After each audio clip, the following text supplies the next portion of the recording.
Bienvenidos y bienvenidas a un nuevo video de mi canal Tip Histórico. Recuerda suscribirte a mi canal de Facebook y de Instagram para tener más accesos a estos contenidos históricos que voy subiendo ya desde hace un tiempo. En el día de hoy vamos a estar hablando de un contenido que a mis estudiantes seguramente les interesará, principalmente por los exámenes que se vienen, y además, aunque no seas un estudiante mío, es un tema que enaltece nuestra historia local, nuestra historia regional americana, y que siempre para mí es un placer poder hablar de las civilizaciones precolombinas y de los dos principales imperios que habitaron en la América prehispánica. Me refiero más detalladamente a los aztecas y a los incas. Antes de comenzar a hablar sobre estos dos imperios y más específicamente sobre el proceso de conquista de parte del Imperio Español, debemos situarnos geográficamente, y es que ningún proceso histórico puede ser estudiado de manera aislada. Sabemos que el Imperio Azteca tuvo lugar en lo que actualmente conocemos como Centroamérica, más precisamente el sur de México y los actuales países de Guatemala y Honduras, mientras que el Imperio Inca se llevó a cabo en la región andina, específicamente en los actuales países de Perú, Ecuador, norte de Chile, Bolivia y también el NOA, el noroeste argentino. Ahora bien, una vez que determinamos su espacio geográfico, es importante que hablemos de las características de estos imperios antes de la llegada de los invasores y de los finalmente conquistadores. Los aztecas como los incas fueron los dos grandes imperios, los dos gigantes de América. ¿Qué quiere decir que eran un imperio? Que buscaban la expansión territorial a costa de invasiones y de guerras, porque tampoco vamos a perpetuar ese mito, esa falacia de que antes de las invasiones españolas al actual continente americano, los pueblos originarios vivían en armonía, en paz y en mutua pacífica convivencia. Esto no es así. De hecho, los aztecas son conocidos por ser uno de los pueblos precolombinos más belicosos, más guerreros, y que inclusive utilizaban a los esclavos, a los prisioneros de guerra que convertían en esclavos, como víctimas de ofrendas a los dioses, como regalos, órganos, principalmente el corazón, era sacado, era extraído durante las ceremonias religiosas por los sacerdotes mexicas para el corazón todavía tibio y palpitante, recién sacado del cuerpo del esclavo, darlo en ofrenda al dios Quetzalcóatl, que era el dios principal de la divinidad azteca.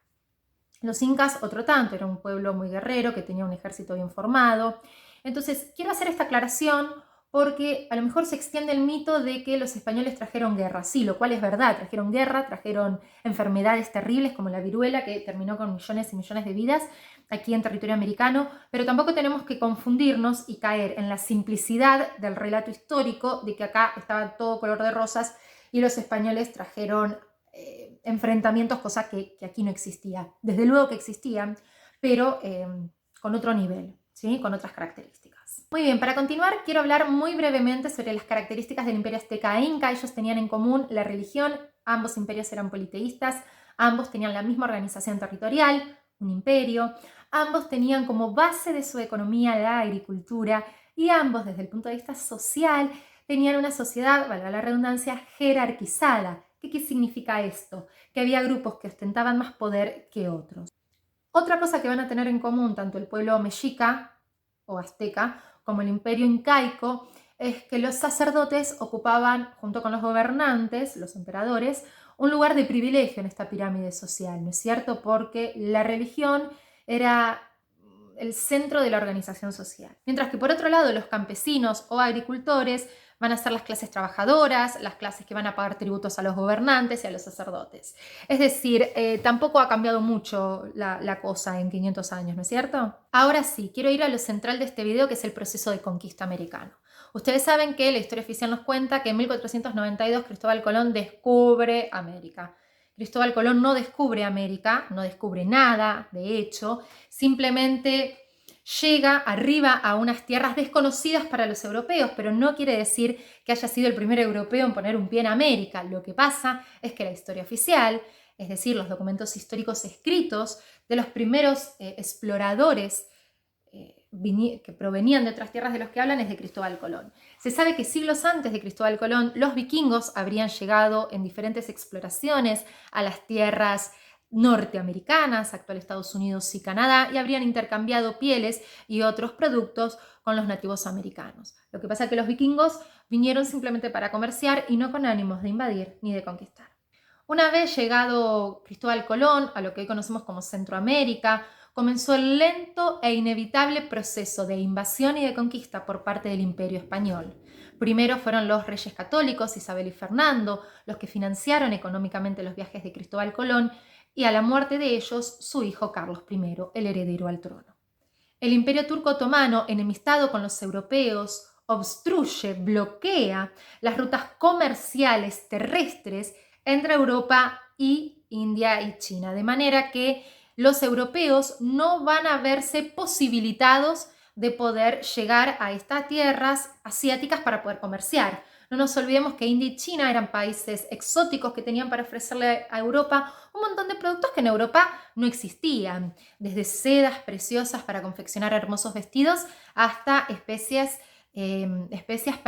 para condimentar sus ricas comidas. Entonces, el intercambio comercial entre estos dos continentes era muy fluido durante la Edad Media y los próximos años. Sin embargo, los turcos otomanos, al bloquear la ruta de acceso terrestre, justamente Cristóbal Colón lo que busca hacer es encontrar una nueva ruta marítima para llegar a las Indias.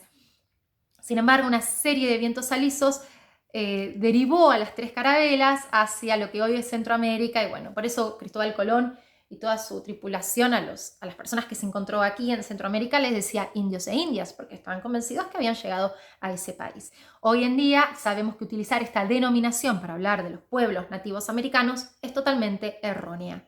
Y siguiendo un poco con el análisis, tenemos que meternos de lleno en el proceso de conquista azteca y luego vamos a estudiar un poquito el proceso de conquista de los incas. Tenemos que saber que en el año 1519, financiado por Carlos I, heredero de los reyes católicos que ya habían financiado a Cristóbal Colón, Hernán Cortés llega a el actual territorio de México. En ese momento era poder de los mexicas, o también llamado aztecas, este gran imperio centroamericano que existía en la América prehispánica. Una vez que llega Hernán Cortés, lo hace con 700 hombres, es decir, con una tripulación de 700 españoles y muchos caballos. ¿Y por qué voy a mencionar a los caballos? Porque como ustedes saben, y si no lo saben se los cuento, el caballo no es un animal originario de América, sino que es introducido por los europeos durante los años de la conquista. Muy bien, en el año 1519 Hernán Cortés llega con su tripulación con el único objetivo de conquistar este gran imperio. Y la gran pregunta que me hacen muchos de mis estudiantes es: ¿cómo puede ser posible que una serie de menos de 1000 hombres hayan podido acabar con un gran imperio de miles y miles y miles de mexicas? Bueno, la clave está en las estrategias utilizadas. Las estrategias utilizadas por los invasores españoles estaban, entre ellas, las armas de fuego, desconocidas por los nativos americanos, y que además causaban un estruendo sonoro muy importante cada vez que eran disparados, lo cual los asustaba. Otra estrategia son las alianzas políticas. Hernán Cortés era un estratega muy, muy inteligente, y aquí no cabe mejor la frase que dice: el enemigo de mi enemigo es mi amigo. Sabiendo Hernán Cortés que los mexicas no contaban con mucha popularidad, sino como eran muy belicosos y les encantaba invadir otros territorios, tenían muchos enemigos, Hernán Cortés y los españoles no tardan en hacer una alianza política con los tlaxcaltecas. ¿Quiénes son los tlaxcaltecas? Enemigos de los aztecas que habían sido invadidos por ellos. Hernán Cortés les propone una alianza mediante la cual, después de derrotado Moctezuma, el emperador del imperio azteca, le devolvería la libertad a todo el pueblo tlaxcalteca. Spoiler, ya les digo que nunca pasó eso. Además de la superioridad armamentística y las alianzas militares con los enemigos de los aztecas, otra ventaja con la que contaron los españoles, Hernán Cortés sobre el imperio mexica y Francisco Pizarro unos años más tarde sobre el imperio inca, fue la introducción del caballo. ¿Por qué digo esto? Bueno, los caballos eran desconocidos aquí en América, y cuando bajaban de los barcos, los nativos americanos no sabían que estaban mirando, es decir, literalmente no conocían lo que era un caballo. Veían una figura desconocida montado arriba de un hombre y tenían la visión de que se trataba de un solo ser, una especie de semidios o algo proveniente de la mitología, y le tenían mucho temor. Otra ventaja fue que al principio, principalmente Moctezuma con Hernán Cortés, fueron los nativos americanos muy amistosos, es decir, tuvieron una política muy amable con los ejércitos invasores. Desde luego no sabían lo que iba a pasar después, ¿no? Pero bueno, en ese momento, cuando Moctezuma y Hernán Cortés en 1519 se conocen y se entrevistan, Moctezuma hasta incluso le hace regalos y le da ofrendas.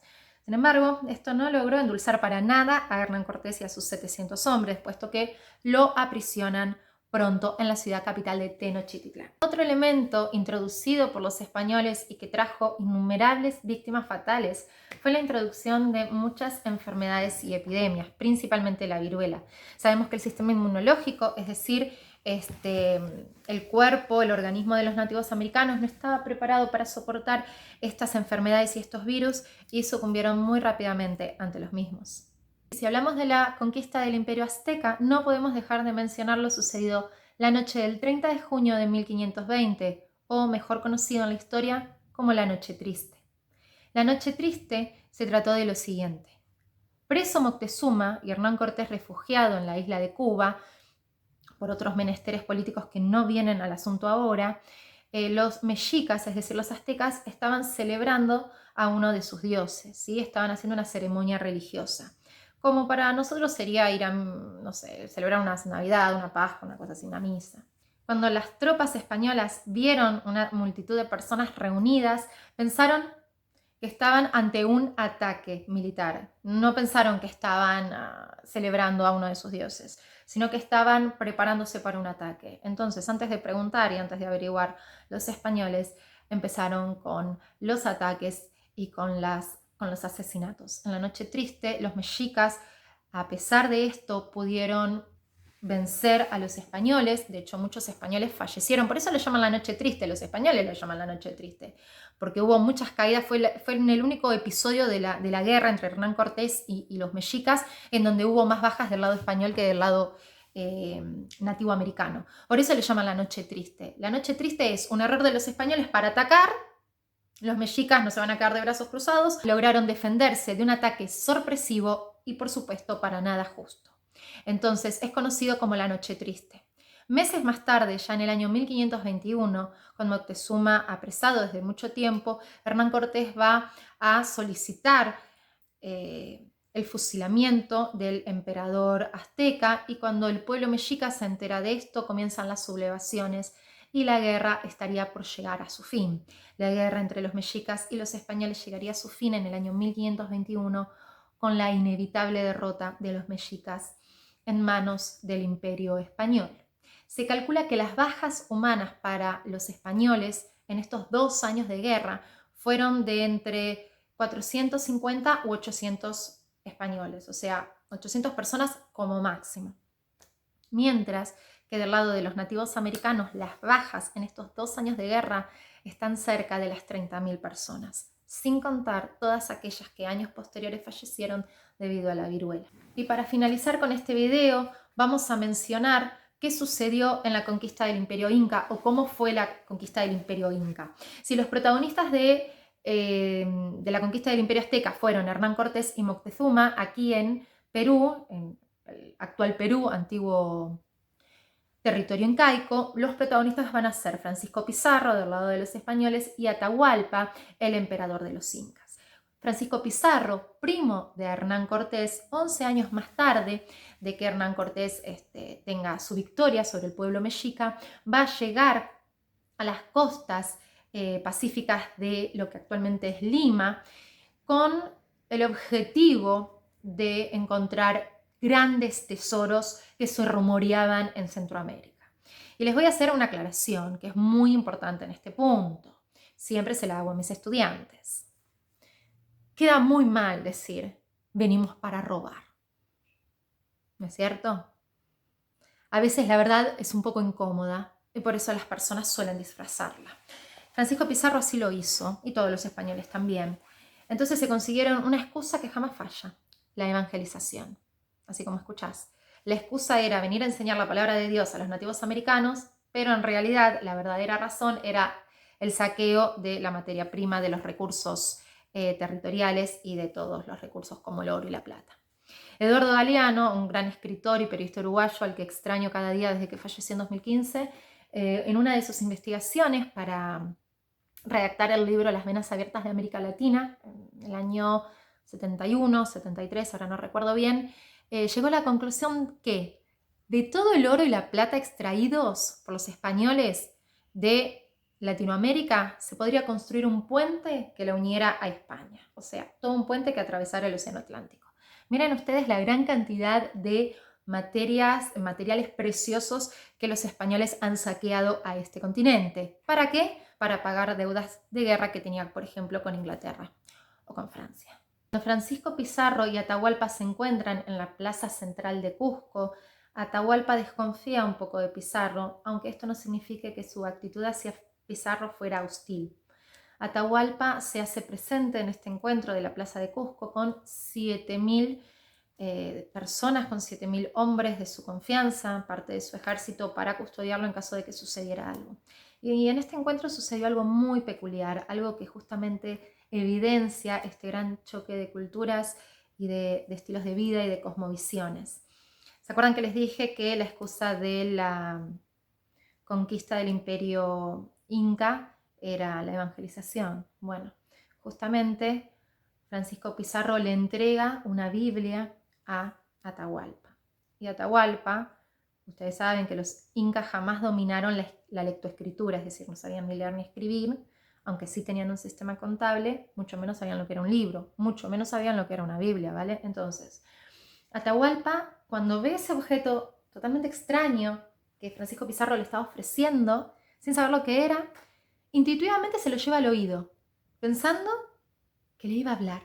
Como obviamente el libro no le habló, no le dijo nada, lo tira al piso pensando que estaba defectuoso. Y esto no hizo más que avivar la furia de los españoles, quienes le dieron alto al fuego y comenzó el lento proceso de guerra entre los españoles y los incas. Atahualpa es apresado con la condición de que les dé un motín de oro y plata a cambio de su liberación.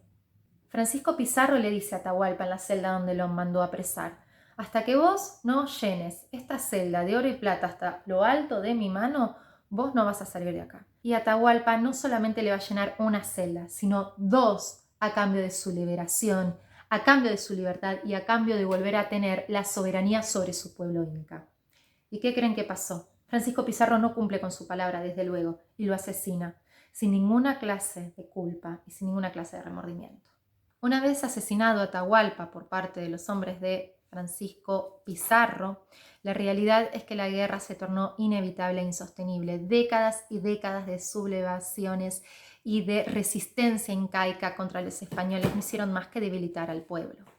Y al igual que su primo en las tierras centroamericanas, Francisco Pizarro también utilizó diferentes estrategias militares para asegurarse la victoria en las tierras incaicas. Los incas también tenían enemigos que ayudaron a Francisco Pizarro en este proceso con tal de recuperar la libertad, que desde luego jamás le devolvieron. Pero lo más importante es que justo a la llegada de Francisco Pizarro y de sus hombres españoles en 1532, a lo que actualmente es Perú, el imperio inca venía muy debilitado de una guerra civil entre los dos herederos, Atahualpa y Huáscar. Finalmente Atahualpa fue el vencedor. Ellos se disputaban el acceso al trono, ya que Huáscar era el hijo mayor, pero ilegítimo, y Atahualpa sí era el hijo legítimo, que se supone que legalmente le correspondía el trono. Esta guerra civil entre ellos no hacen más que debilitar al imperio inca desde el punto de vista económico y militar. Por eso, ante el avance de los españoles, los incas no están al 100% para rendir durante una guerra, batalla o enfrentamiento.